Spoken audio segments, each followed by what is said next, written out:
The little cloud and the mountain. In a faraway land, there lived a tiny cloud named Nimbus. Nimbus wasn't like the other clouds in the sky. While the other clouds were large, puffy, and full of thunder, Nimbus was small, wispy, and gentle. Despite his soft nature, Nimbus often dreamed of being as big and powerful as the other clouds. He envied their strength, thinking they had all the power and importance in the sky. One day, while drifting slowly through the sky, Nimbus looked up at the towering clouds and sighed.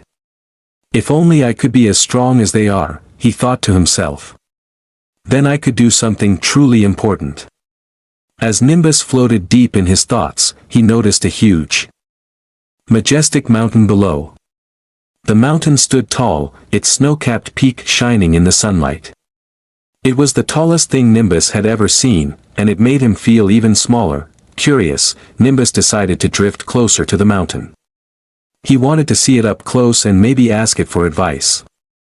As he floated above the rocky slopes, the mountain's deep voice echoed through the sky. "Hello, little cloud," the mountain said kindly.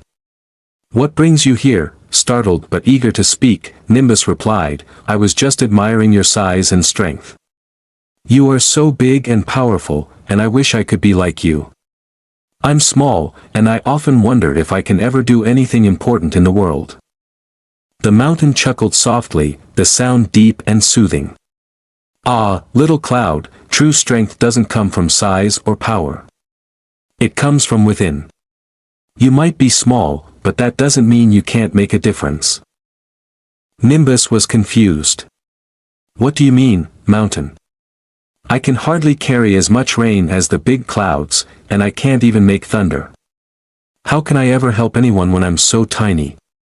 The mountain looked down at the hills below, where a small tree was struggling to grow. "See that little tree?" the mountain asked. "It's been struggling to grow because it hasn't had enough water. Maybe you can help it." Nimbus gazed down at the tree. Its leaves were small and pale, and it seemed weak against the strong winds. Nimbus wondered if he could really help, but the mountain's words stayed in his heart. "I'll try," Nimbus said with determination, though he still had doubts. He gathered all his courage and focused on the small tree.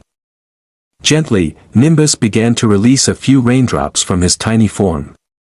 At first, the raindrops were soft and light, just a few drops falling onto the thirsty earth. Slowly, the tree began to react. Its leaves, once pale, started to turn a vibrant shade of green.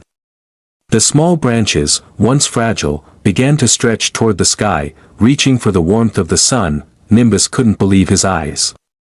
As he continued to release more raindrops, the tree grew stronger, its trunk becoming sturdier and its leaves more abundant. The tree was blooming right before his eyes, thanks to the little raindrops that Nimbus had given. The tiny cloud smiled, feeling a warmth inside. For the first time, he understood what the mountain had meant. Strength didn't always come from size or loudness. It came from believing in yourself and taking small actions to make a difference.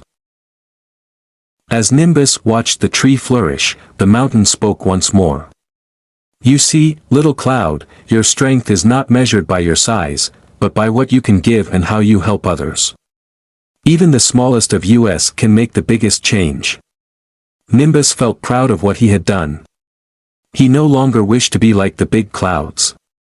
He realized that he had his own unique ability to make a difference in the world. From that day on, Nimbus floated happily in the sky, helping trees, flowers, and even animals with his gentle rain.